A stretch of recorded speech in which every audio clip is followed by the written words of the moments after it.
Hello everyone. இப்போது நம்ம cut பண்ண போகிற காலருக்கு நெக் டிசைனை வரைய போகிறோம். வழக்கமாக நம்ம காலருக்கு என்ன அளவு எடுப்போமோ நெக் அளவோட 1 இன்ச் அதிகமாக இறக்கம் எடுத்துக்கணும். அப்போ தான் இது கரெக்டாக நமக்கு வரும். கட் பண்ணியாச்சு. இது நம்ம மெயின் கிளாத் மேலே வச்சு ஸ்டிச் பண்ணிக்கலாம். சென்டர் கரெக்டாக மார்க் பண்ணிக்கணும். அதனால் குத்தூசி குண்டூசி ஏதோ ஒன்று அதை வச்சு பின் பண்ணிக்கலாம். கரெக்ட் சென்டர் பாயிண்ட்டாக பின் பண்ணிக்கலாம். அப்போ தான் நம்ம தைக்கும்போது நகராமல் இருக்கும். ஃபுல்லாகவே செக்யூர் பண்ணிடலாம். இப்போ ஸ்டிச் பண்ண ஆரம்பிச்சுக்கலாம். தையல் அளவுங்கிற மாதிரி 1/4 இன்ச் அளவில் நம்ம ஃபுல்லாக தைச்சிட்டு வந்தால் போதும். கட் பண்ண அளவுலேயே நேராக தைச்சிக்கலாம். இது சிம்பிள் நெக் டிசைன் அப்படிங்கிறதுனால நான் கேன்வாஸ் வைக்கலை. கொஞ்சம் ஒர்க் அதிகமாக இருக்கிறதா இருந்தால் இந்த நெக்குக்கும் கேன்வாஸ் வேணும். காலர்லேயும் நம்ம கேன்வாஸ் வைக்க போகிறோம். அப்போ இதுலேயும் கேன்வாஸ் வச்சோம்னா ரொம்ப ஸ்டிஃபாக இருக்கிற மாதிரி ஆயிரும். அதனால் நான் கேன்வாஸ் வைக்கலை. எக்ஸஸ் கிளாத்தை கட் பண்ணிக்கலாம். கட் பண்ணிவிட்டு அந்த கார்னர்களுக்கு அந்த மடிப்பு நல்லா வர்றதுக்காக ஒவ்வொரு கார்னருக்கும் நம்ம எக்ஸஸாக கட் பண்ணிக்கலாம்.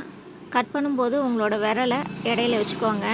ஏன்னா துணி கெட்டியாக இருக்கும்போது சட்டுன்னு கட் பண்ணோம்னா கிளாத்தையும் சேர்த்து வெட்டிடுவோம். அதனால் அப்போ விரல் இருக்கும்போது நம்ம வெட்ட முடியாது. கிளாத்தோட சேஃப்டிக்காக, கஸ்டமரோட கிளாத் இல்லையா. ஓகே, இப்போ ஓரம் அடிச்சுக்கலாம்.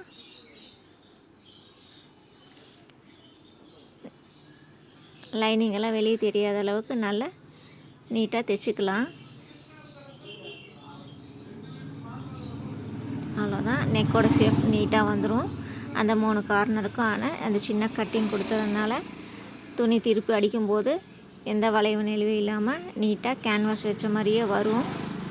ஸ்டிச் பண்ணி ட்ரை பண்ணி பாருங்கள். கேன்வாஸ் இல்லாமையும் சின்ன சின்ன டிசைன் ஒர்க்ஸை நம்மளால் பண்ண முடியும். அவ்வளோதான். மேல் தையலாக செகண்ட் கிளாத் ஸ்டிச்சை போட்டுடலாம்.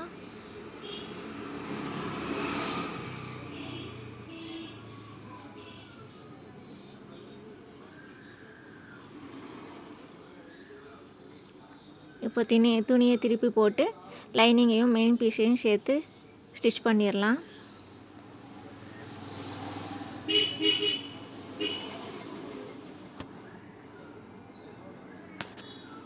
துணியை திருப்பி போட்டு லைனிங்கையும் மெயின் கிளாத்தையும் சேர்த்து ஸ்டிச் பண்ணிடலாம். அப்போ ஸ்டிச் பண்ணும்போது ஃப்ரண்ட் கிளாத்தோட டிசைனும் லைனிங்கோட சென்ட்ரு அந்த மடிப்பு தெரியுது பார்த்திங்களா. அந்த மடிப்பில் கரெக்டாக இருக்கான்னு செக் பண்ணி பார்த்துட்டு ஸ்டிச் பண்ணுங்கள். அப்போ தான் 2 பக்கத்தோட சென்டரும் கரெக்டாக இருக்கும்.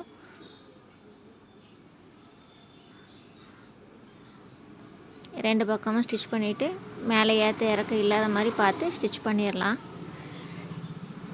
ஓரமெல்லாம் அடித்து முடித்ததும் எக்ஸஸ் கிளாத்தை நம்ம கட் பண்ணிடலாம். அவ்வளோதான். அழகாக டேர்ன் ஆகும் பாருங்கள். ஆம் ஹோல் எல்லாம் ரொம்ப அழகாக டேர்ன் பண்ணோம். இது வந்து பேக்கு பார்ட்டு. அதில் நெக்கில் வந்து ஒரு 1/4 இன்ச்சுக்கு இறக்கம் கொடுத்து கட் பண்ணியிருக்கேன். இது கீழ்ப்பகுதிக்கு ஸ்டிச் பண்ண போகிறோம். மடித்து தைச்சிக்கலாம்.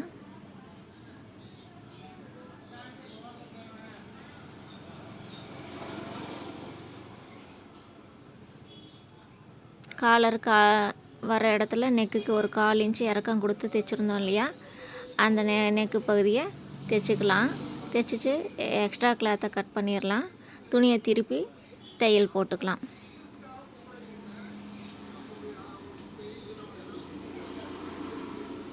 அந்த 1/4 இன்ச்சு எதுக்காக தரோன்னா கழுத்தில் பேக் சைடு நெக்கில் வந்து காலர் வந்து ரொம்ப மேலே ஏறின மாதிரி இல்லாமல், அதனால் வந்து கழுத்தில் ரொம்ப பிடிச்ச மாதிரி இல்லாமல், ஒரு சிலருக்கு பெயின் ஆகுது அப்படின்னு சொல்லுவாங்க. ஸ்ட்ரைட்டாக கொடுத்தோம்னா கரெக்டாக கழுத்துலேயே உட்காந்த மாதிரி ஆயிரும். அப்போ வலிக்கும் சிலருக்கு. அதனால் சின்ன 1/4 இன்ச்சு கட்டு கொடுக்கும்போது கொஞ்சம் இறங்கிரும். உங்களுக்கு கழுத்தில் உட்காராது, பெயினும் ஆகாது. அதனால் ரொம்ப கழுத்தில் ஒட்டின மாதிரி இருக்கிற ஒரு ஃபீல் இருக்காது.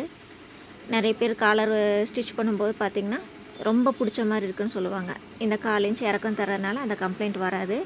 பேக் சைடு டாட் வைக்கும்போது காலருக்கான சென்டரை எடுத்துகிட்டு கீழ்ப்பகுதி ஓப்பனுக்காக ஒரு மார்க் கொடுத்துருப்போம் இல்லையா. அந்த மார்க்லேருந்து 2 இன்ச்சு மேலே ஆம் ஹோல்லேருந்து 2 இன்ச் கீழே அப்படிங்கிற அளவில் 1/2 இன்ச்சில் நம்ம வளைவு கொடுத்து தைச்சோம்னா அழகாக பேக் சைடு டாட் அழகாக வந்துடும். அதே மாதிரி தான் ஆர்ம் ஹோல்லேருந்து 2 இன்ச்சு கீழே பக்கத்தில் நம்ம பழைய டாட் எவ்வளோ கொடுத்தோமோ அதை நேர் பார்த்துக்கோங்க. அப்படியே 1/2 இன்ச்சுக்கு வளைச்சி கீழ்ப்பகுதி கொடுத்த ஓப்பனை மார்க் பண்ணிக்கிட்டேன். மார்க் பண்ணதுலேருந்து 2 இன்ச்சு மேலே முடித்தோம்னா 2 சைடு டாட்டும் ஈவனாக இருக்கான்னு செக் பண்ணிக்கோங்க. இந்த டாட்டும் அந்த டாட்டும் ஈவனாக இருக்கா அப்படிங்கிறத செக் பண்ணிக்கோங்க. ஒரே மாதிரி இருக்கணும். அப்போ கொஞ்சம் கீறி விட்டோம்னா தையல் வந்து படிஞ்சிரும், பார்க்குறக்கு நீட்டாக இருக்கும். இப்போ ஃப்ரண்ட்டு பகுதியையும் பேக் சைடையும் ஷோல்டர் ஜாயின் பண்ணிக்கலாம்.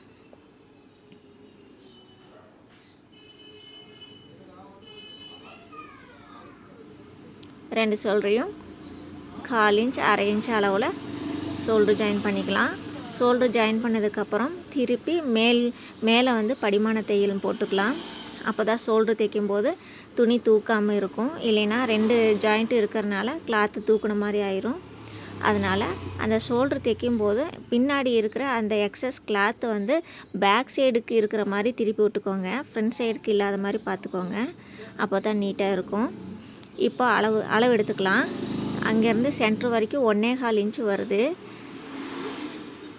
இங்கே சென்ட்ரையும் பேக் சைடு நெக்கோட சென்ட்ரையும் வச்சு ஒன்றா மடிச்சுட்டு அங்கேருந்து இன்ச் டேப்பில் அளந்துக்கலாம்.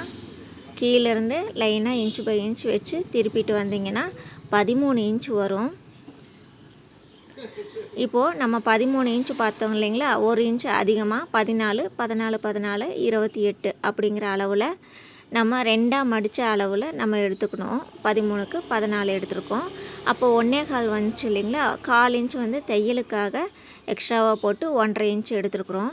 இப்போது 28 இன்ச்சுக்கு 1.5 அப்படிங்கிற அளவில் துணியில் போட்டு அயன் பண்ணிக்கலாம். நீட்டாக அயன் பண்ணிட்டோம்னா துணியில் ஒட்டிக்கும்.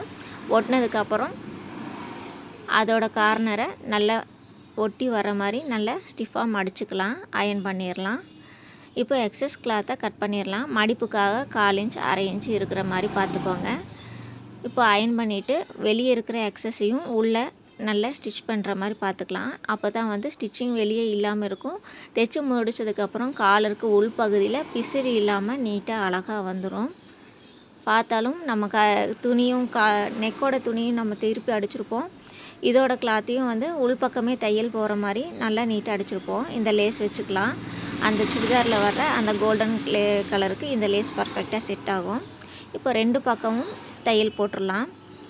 இப்போ அயன் பண்ணதுனால நீட்டாக ஃபினிஷ் வருது பார்த்தீங்களா.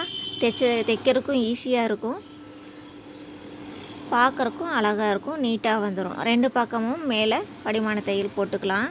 அப்போ கேன்வாஸ் வந்து வாஷ் பண்ணும்போதும் நகராமல் இருக்கும். இப்போது கேன்வாஸை வச்சுக்கலாம். அதோட சென்டரில் வர மாதிரி பார்த்துக்கலாம். சென்டரில் வச்சுட்டு கோல்டன் பார்டரை அதோட சேர்த்து ஜாயின் பண்ணி தைக்க ஆரம்பிச்சுக்கலாம். 1/4 இன்ச்சில் தான் கரெக்டாக கிளாத் இருக்கிற மாதிரி பார்த்துக்கணும். கோல்டன் பார்ட்ரு கரெக்டாக அதோட ஸ்டிச்சில் போய் நிற்கணும். அப்படியே கொஞ்சம் கொஞ்சமாக தைச்சிட்டு வரலாம். ஃபுல்லாக வச்சுக்கிட்டு தைக்க முடியாது. அதனால் கொஞ்சம் கொஞ்சமாக கரெக்ட் பண்ணிக்கிட்டே தைச்சிட்டு வந்தீங்கன்னா அழகாக நிற்கும். 1/4 இன்ச்சு உள்ளே போகிற மாதிரி பார்த்துக்கோங்க. பாய்க்கு அந்த கோல்டன் பார்ட்ரு வெளியே வர்ற மாதிரி பார்த்துக்கோங்க. அதோட டிசைனுக்கு ஒரே கிளாத்தில் நம்ம தைச்சிருந்தாலும் காலர் அழகாக நீட்டாக எடுப்பாக தெரியும். நீங்களும் தைச்சி ட்ரை பண்ணி பாருங்கள். ரொம்ப ஈஸி தான். ஃபுல்லாக தைச்சிக்கலாம். கழுத்து பகுதியில் திரும்பும்போது கொஞ்சம் நிதானமாக தைங்க. இப்போ மேலே படிமான தையல் போட்டனால நமக்கு அந்த இடத்துல திருப்பறக்கும் ஈஸியாக இருக்கும். இல்லைன்னா அங்கே தூக்குன மாதிரி வந்துடும், கிளாத்தும் தூக்கிட்டு இருக்கும். அதனால தான் படிமான தையல் போட்டது. இப்போ ஃபுல்லாக தைச்சிக்கிட்டே வந்தோம்னா முடிஞ்சது. அவ்வளோதான், பக்கத்தில் வந்துட்டோம். இந்த கிராஸ் வரும்போது அங்கே லைட்டாக கொஞ்சம் கிராஸ் வரும். அந்த கிராஸுக்கு தகுந்த மாதிரி கரெக்டாக பார்த்துக்கோங்க. இதோட எட்ஜும் அதோட எட்ஜும் கரெக்டாக வி ஷேப்பில் வர மாதிரி பார்த்துக்கிட்டு ஸ்டிச் பண்ணுங்கள். பார்த்திங்கன்னா அழகாக வி ஷேப்பில் வரும். கோல்டன் பார்டரை கடைசியாக எவ்வளோக்கு தேவைப்படுமோ எக்ஸ்ட்ராவாக ஒரு கட்டு மட்டும் எக்ஸ்ட்ராவாக விட்டுட்டு மடிச்சுக்கலாம். கட் பண்ணிடலாம். அந்த ஒரு கட்டு எக்ஸ்ட்ராவாக விட்டதை உள்ளே மடிச்சு அடிச்சுட்டு தைச்சி முடிச்சிங்கன்னா அழகான காலர் நெக் தயார். அவ்வளோதாங்க. ரொம்பவே சுலபமான மெத்தடில் ஈஸியாக நம்ம 1 பீஸ் காலர் நமக்கு அழகாக ரெடி ஆயிருச்சு. அவ்வளோதாங்க. 2 சென்டரையும் அழகாக மடித்து திருப்பி பார்த்தீங்கன்னா அழகான 1 பீஸ் காலர் அழகாக ரெடி ஆயிடுச்சு. போட்டு பார்க்கும்போது ரொம்பவே